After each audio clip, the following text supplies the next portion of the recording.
नमस्कार विद्यार्थियों, NIOS के स्टूडियो में आप सभी का हार्दिक स्वागत है। मैं हूं डॉक्टर रिंकी, सहायक प्राध्यापक, दक्षिण बिहार केंद्रीय विश्वविद्यालय से। आज हम जिस विषय पर चर्चा करेंगे उसका शीर्षक है बालिकाओं के सशक्तिकरण में शिक्षा की भूमिका। विद्यार्थियों, जैसा हम जानते हैं कि बालिकाओं के सशक्तिकरण की दिशा में राष्ट्रीय और अंतर्राष्ट्रीय स्तर पर कई कार्य किए गए हैं और शिक्षा के द्वारा सशक्तिकरण की प्रक्रिया पर बल दिया जाता रहा है। यह लड़कियों को बुनियादी मानवाधिकारों को प्राप्त करने में उनकी मदद करती है, लेकिन व्यक्तिगत अधिकारों की प्राप्ति से परे लड़कियों की शिक्षा सामाजिक विकास और आर्थिक विकास के लिए उल्लेखनीय रूप से प्रभावी उत्प्रेरक होती है, यह साबित हो चुका है। अतः हम यह कह सकते हैं कि बालिकाओं की शिक्षा सिर्फ उनको व्यक्तिगत तौर पर सशक्त नहीं बनाती है, अपितु पूरे समाज को सशक्त बनाती है।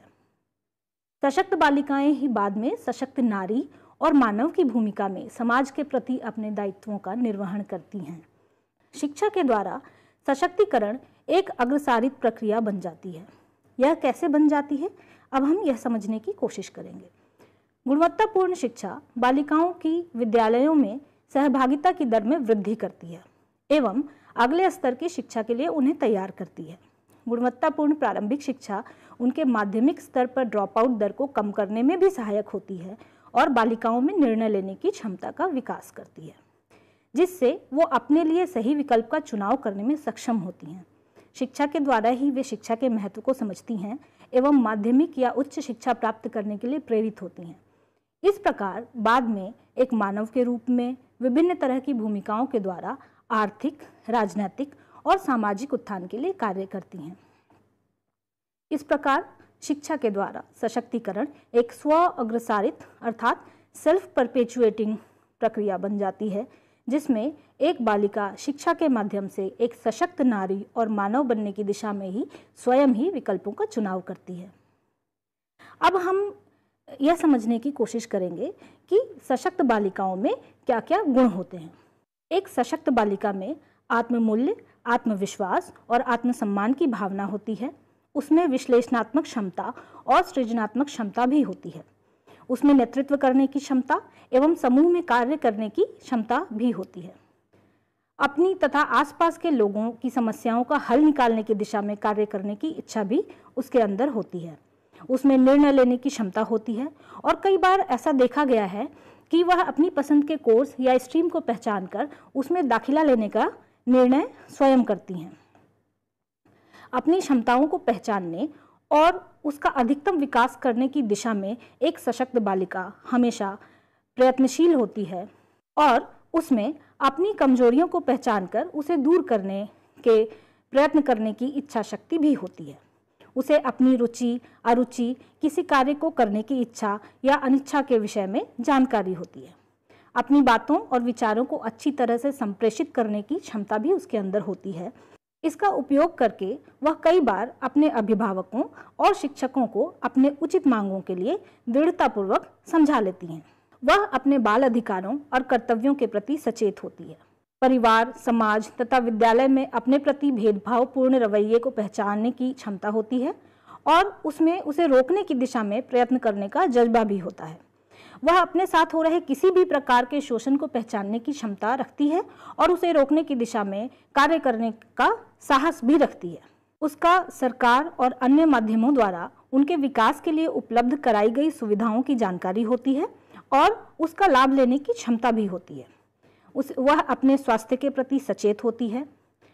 एक सशक्त बालिका भावनात्मक और शारीरिक रूप से स्वनिर्भर होना चाहती है और अपने लिए प्राप्य उद्देश्यों का चुनाव करती है। सशक्त बालिकाएं यह यकीन करती हैं कि भविष्य में वे स्वयं को जिस भूमिका में देखना चाहती हैं वो उसे प्राप्त कर सकती हैं और साथ ही वे उसे प्राप्त करने की दिशा में सतत प्रयासरत होती हैं। जैसे बालिकाएं यदि डॉक्टर, शिक्षिका, इंजीनियर, खिलाड़ी, पायलट, इलेक्ट्रीशियन, गृहिणी या राजनेत्री बनना चाहती है तो उसे प्राप्त करने की दिशा में वह निरंतर कोशिश करती रहती है। वह अपने लिए मौजूद उचित विकल्पों का चुनाव करने की क्षमता भी रखती है। अब हम इसी क्रम में आगे बढ़ते हुए यह समझने की कोशिश करेंगे कि शिक्षा और बालिका सशक्तिकरण के बीच में कैसा संबंध है। शिक्षा की प्रक्रिया और बालिका सशक्तिकरण के पारस्परिक संबंधों को समझने के लिए हमें विद्यालयों में पाठ्यक्रम के द्वारा दी जाने वाली शिक्षा के 3 आयामों को समझने की जरूरत है। यह 3 आयाम हैं: पाठ्यक्रम का लक्ष्य, पाठ्य सामग्री का चुनाव, पाठ्यक्रम का क्रियान्वयन। इन 3 आयामों का उचित उपयोग करके हम बालिकाओं के सशक्तिकरण की दिशा में कार्य कर सकते हैं। विद्यार्थियों, अब हम यह समझेंगे कि पाठ्यक्रम का लक्ष्य हम कैसा तय करें जिससे बालिका सशक्तिकरण की दिशा को बल मिले। जैसा कि हम जानते हैं, शिक्षा के लक्ष्य ही पाठ्यक्रम की दशा और दिशा तय करते हैं। इसीलिए यदि शिक्षा का लक्ष्य बालिका सशक्तिकरण के लक्ष्य को प्राप्त करने वाला होगा तो पाठ्यक्रम का लक्ष्य भी इसके अनुरूप ही तय हो जाएगा। इसीलिए शिक्षा का लक्ष्य बालिका सशक्तिकरण के लक्ष्य को अग्रसारित करने वाला होना चाहिए। शिक्षा के लक्ष्य में लिंगगत समानता होनी चाहिए। इसका अर्थ यह है कि शिक्षा का लक्ष्य लिंग पूर्वाग्रहों से मुक्त होना चाहिए, अर्थात शिक्षा का मुख्य लक्ष्य बालक और बालिका के लिए समान होना चाहिए। सामान्य तौर से शिक्षा का लक्ष्य व्यक्ति की संज्ञानात्मक, सृजनात्मक और तार्किक क्षमताओं के विकास द्वारा आत्म अनुभूति की प्राप्ति होता है। एक सशक्त व्यक्ति आत्म अनुभूति की तरफ सतत प्रयत्नशील होता है, परंतु जब स्त्री शिक्षा का लक्ष्य अंतर्निहित पूर्णता को प्राप्त न करके अन्य लक्ष्यों की प्राप्ति होता है तो यह उसे आत्म अनुभूति प्राप्ति से दूर कर देता है और उसे संपूर्ण सशक्तिकरण की दिशा में आगे बढ़ने से रोकता है। ऐसा पाया गया है कि राष्ट्रीय और अंतर्राष्ट्रीय स्तर पर बालिकाओं के शिक्षा के लक्ष्य बालकों के शिक्षा के लक्ष्य से अलग तय किए जाते हैं। स्त्रियों या बालिकाओं की शिक्षा के लिए बनाए गए लक्ष्यों में सुसंस्कृत नागरिकों का निर्माण करना, छोटे परिवार के उद्देश्य को प्राप्त करना, अगली पीढ़ी के बच्चों के शिक्षा और पोषण के लिए शिक्षा देना, परिवार हेतु अतिरिक्त आय का सृजन इत्यादि शामिल हैं। इस तरह की शिक्षा को स्त्री शिक्षा का उपकरणवादी उपागम अर्थात इंस्ट्रूमेंटलिस्ट अप्रोच कहते हैं। स्वतंत्रता प्राप्ति के बाद हमारे देश में बालिकाओं और स्त्रियों की शिक्षा के उद्देश्यों को इन्हीं उपकरणवादी नजरिए से परिभाषित किया गया और महिलाओं को आवश्यक रूप से परिवार के संदर्भ में तथा परिवार के अंदर निभाई जाने वाली गृहिणी और माता की भूमिकाओं के संदर्भ में देखा गया। इस नजरिए की सीमाओं और इसकी बालिका सशक्तिकरण की दिशा में बाधा को पहचानते हुए केब कमेटी की girls education and the common school system नामक रिपोर्ट में बालिका या महिला शिक्षा के उपकरणवादी उपागम का जोरदार विरोध करने की जरूरत पर बल दिया गया है। इस तरह की धारणाओं से प्रभावित शिक्षा के लक्ष्य बालिकाओं को दी जाने वाली शिक्षा के स्तर और प्रकार पर प्रत्यक्ष और अप्रत्यक्ष रूप से नुकसानदायक प्रभाव डालते हैं और शिक्षा को जेंडर पूर्वाग्रह से ग्रसित बनाते हैं। अतः हमें ऐसे लक्ष्य निर्धारित करने चाहिए जिससे कि शिक्षा के सभी क्षेत्रों में बालिकाओं की क्षमताओं का प्रदर्शन और सार्थक भागीदारी सुनिश्चित करने के प्रयास किए जा सकें और उन्हें आत्म अनुभूति से परिपूर्ण एक उपयोगी मानव और नागरिक बनाया जा सके। एक अन्य महत्वपूर्ण पहलू यह है कि शिक्षा का लक्ष्य बालकों को नारी सशक्तिकरण के लिए तैयार करने वाला भी होना चाहिए। बालकों में नारी और पुरुष के सशक्त रूप और अपारंपरिक भूमिका की छवि के प्रति सकारात्मक दृष्टिकोण पैदा करना तथा ऐसी छवि को स्वीकार करने के लिए तैयार करने का लक्ष्य भी निर्धारित करना चाहिए। तो विद्यार्थियों, हमने ये देखा कि हमारे पाठ्यक्रम के लक्ष्य किस प्रकार के होने चाहिए ताकि वो बालिका सशक्तिकरण की दिशा को अग्रसारित कर पाए। इसी प्रक्रिया में आगे बढ़ते हुए हम यह समझेंगे कि अधिगम के लिए किस प्रकार की पाठ्य सामग्री प्रयुक्त की जानी चाहिए। पाठ्य पुस्तकें एक महत्वपूर्ण शिक्षण एवं अधिगम सामग्री हैं जिसे ज्ञान का महत्वपूर्ण भंडार माना जाता है। पाठ्य पुस्तकों में निहित अधिगम सामग्री को जेंडर पूर्वाग्रहों से मुक्त होना चाहिए। पाठ्य पुस्तकों में निहित अधिगम सामग्री को जेंडर पूर्वाग्रहों से मुक्त होना चाहिए। इसमें निहित जेंडर पूर्वाग्रहों का विद्यार्थियों के आत्म प्रत्यय अथवा अर्थात सेल्फ कॉन्सेप्ट पर प्रभाव पड़ता है और पाठ्यपुस्तकों की समाज में विद्यमान जेंडर पूर्वाग्रहों को आगे बढ़ाने में एवं इन्हें वैधता प्रदान करने में बड़ी भूमिका होती है। पाठ्य सामग्री उनके व्यक्तित्व के संपूर्ण विकास को ध्यान में रखकर तैयार की जानी चाहिए। जेंडर पूर्वाग्रह को खत्म करने के लिए पाठ्यपुस्तकों में अधिगम सामग्री शामिल किए जाने चाहिए, जैसे महिलाओं और पुरुषों की समाज में भूमिकाओं को उनकी योग्यता तथा रुचि के अनुसार प्रदर्शित करना चाहिए, ना कि उन्हें समाज द्वारा चिन्हित की गई रूढ़िवादी या पारंपरिक भूमिकाओं में प्रदर्शित करना चाहिए। जैसा कि NCF 2005 में बताया गया है कि किताबों में पुरुषों और स्त्रियों को गैर पारंपरिक कार्य करते हुए प्रस्तुत किया जाए। उदाहरण के तौर पर चित्र के माध्यम से यह दर्शाया जा सकता है कि महिला घर के उन कार्यों को कर रही है जो अक्सर पुरुष करते हैं, जैसे बल्ब लगाना, और पुरुष उन कार्यों को कर रहे होते हैं जो अक्सर महिला करती है, जैसे भोजन बनाना या घर की साफ सफाई करना। पाठ्य सामग्री में ऐसी महिलाओं के उदाहरण होने चाहिए जिन्होंने समाज को नेतृत्व प्रदान किया हो एवं जहां उन्होंने अपरंपरागत क्षेत्रों में योगदान दिया हो, जैसे महिला वैज्ञानिक, महिला पुलिस, महिला अंतरिक्ष यात्री, टेम्पो चालक, महिला पायलट इत्यादि के उदाहरण पाठ्य सामग्री में शामिल किए जा सकते हैं। ये सारे तत्व बालिकाओं को अपनी क्षमताओं को पहचानने और अपने लक्ष्य को प्राप्त करने के लिए प्रेरित करते हैं एवं साथ ही बालकों को उनकी इस छवि को स्वीकार करने में अप्रत्यक्ष रूप से तैयार करते हैं।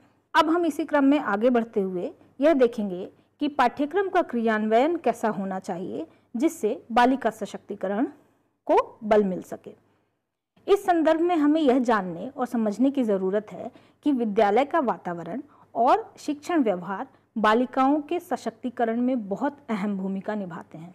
जहां विद्यालय का जेंडर पूर्वाग्रह युक्त वातावरण बालक और बालिकाओं के संपूर्ण विकास में बाधक बनते हैं, वहीं जेंडरगत समान वातावरण और बालिकाओं को थोड़ा सा प्रोत्साहन देना उनके विद्यालयी उपलब्धि, आत्मप्रत्यय एवं प्रत्याशाओं को सकारात्मक रूप से प्रभावित करते हैं। विद्यालय के पाठ्य सहगामी क्रियाएं, जिसे को करिकुलर एक्टिविटीज़ भी कहा जाता है, एवं खेल बालिकाओं के व्यक्तित्व के कई पहलुओं का विकास करने और उन्हें सशक्त बनाने में अहम भूमिका निभा सकते हैं। ऐसी क्रियाओं में भागीदारी उनमें आत्मनिर्भरता और आत्मविश्वास जगाती हैं, परंतु कई शोध अध्ययनों में यह पाया गया है कि जेंडर पूर्वाग्रह हमारे देश के विद्यालयी वातावरण में छिपे हुए पाठ्यक्रम अर्थात हिडन करिकुलम का हिस्सा होते हैं और अनजाने में यह पाठ्य सहगामी क्रियाओं अर्थात को करिकुलर एक्टिविटीज़ तथा खेलों में जेंडर सापेक्षता को प्रोत्साहित करते हैं। जैसे कई विद्यालयों में बालिकाओं को साज सज्जा, रंगोली बनाना, नृत्य, गायन, शिल्प आदि क्रियाओं में और बालकों को कविता पाठ, वाद विवाद, भाषण आदि में प्रधानता दी जाती है एवं उन्हें हिस्सेदारी के लिए प्रोत्साहित किया जाता है। इसी प्रकार अक्सर बालिकाओं और बालकों को उनके जेंडर के अनुसार विशेष प्रकार के खेलों में भाग लेते हुए देखा जा सकता है।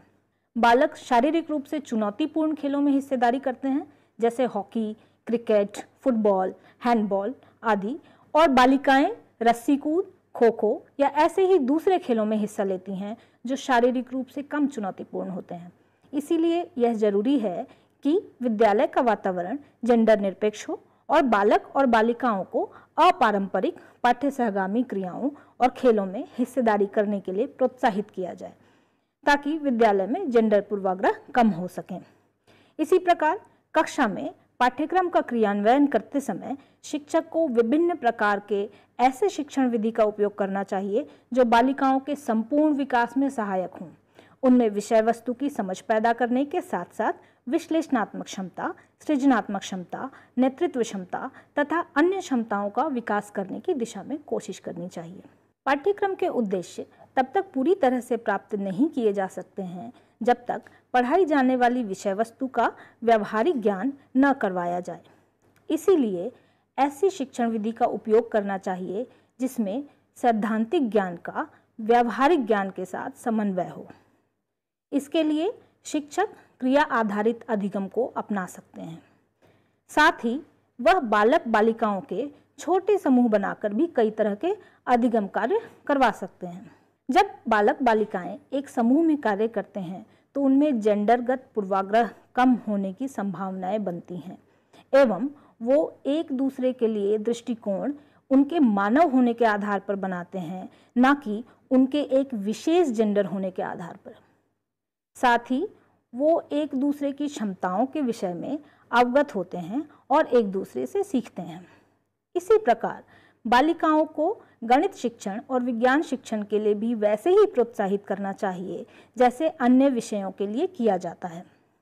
बालिकाओं को व्यावसायिक शिक्षा के लिए भी प्रोत्साहन देना चाहिए। अब इसी क्रम में आगे बढ़ते हुए हम यह समझेंगे कि शिक्षक या शिक्षिका का व्यवहार कैसा होना चाहिए जिससे एक बालिका सशक्तिकरण की दिशा में आगे बढ़ सके। इसके लिए यह जरूरी है कि शिक्षक और शिक्षिका को जेंडर असमानता से जुड़े मुद्दों की जानकारी हो, उसे पता हो कि किस प्रकार विषय वस्तु तथा पाठ्यक्रम के क्रियान्वयन में जेंडर असमानता प्रत्यक्ष और अप्रत्यक्ष रूप से शामिल हो जाते हैं।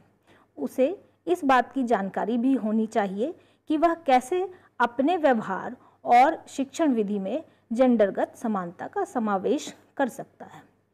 शिक्षक या शिक्षिका बालक और बालिकाओं के लिए प्रेरणा स्रोत होते हैं और इसीलिए बच्चे उनके व्यवहार और विचारों से प्रभावित होते हैं जो उनके व्यक्तित्व निर्माण में अहम भूमिका निभाते हैं। इसीलिए शिक्षक या शिक्षिका का व्यवहार जेंडर पूर्वाग्रहों से मुक्त होना चाहिए। ऐसा देखा गया है कि हमारे कई विद्यालयों में शिक्षक या शिक्षिका का व्यवहार जेंडर पूर्वाग्रहों से ग्रसित होता है। उदाहरण के तौर पर शिक्षक या शिक्षिका द्वारा बालकों की तुलना में बालिकाओं के ऊपर कम ध्यान देना, बालकों से ज़्यादा चुनौतीपूर्ण प्रश्न करना, गणित और विज्ञान विषयों को पढ़ने के लिए बालकों को और सामाजिक विज्ञान या भाषा पढ़ने के लिए बालिकाओं को ज़्यादा प्रोत्साहित करना आदि शामिल हैं।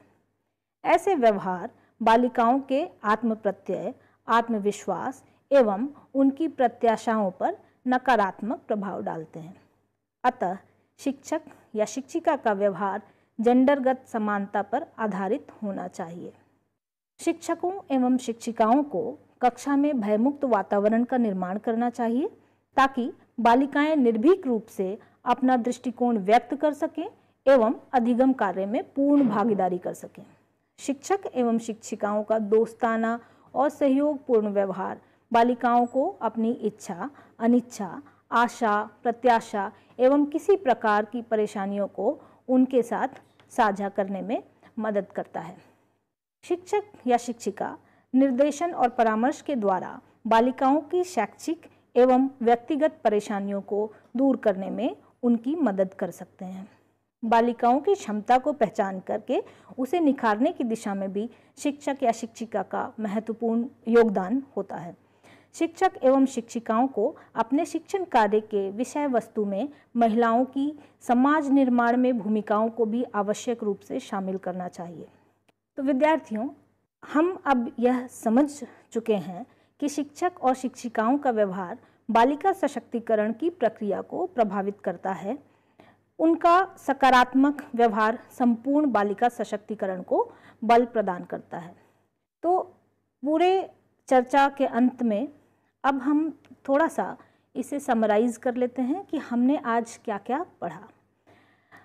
विद्यार्थियों, हमने आज यह समझा कि कैसे शिक्षा के द्वारा बालिका सशक्तिकरण एक स्व अग्रसारित प्रक्रिया बन जाती है। साथ ही हमने सशक्त बालिकाओं के गुणों के विषय में समझा और यह भी समझा कि कैसे पाठ्यक्रम के लक्ष्य, पाठ्य सामग्री और पाठ्यक्रम के क्रियान्वयन के तरीके के द्वारा बालिका को सशक्त बनाने की दिशा में कार्य किया जा सकता है। आशा है कि आज की चर्चा आपके लिए लाभप्रद साबित हुई होगी। अगले किसी सत्र में हम फिर मिलेंगे एक नए विषय के साथ। धन्यवाद।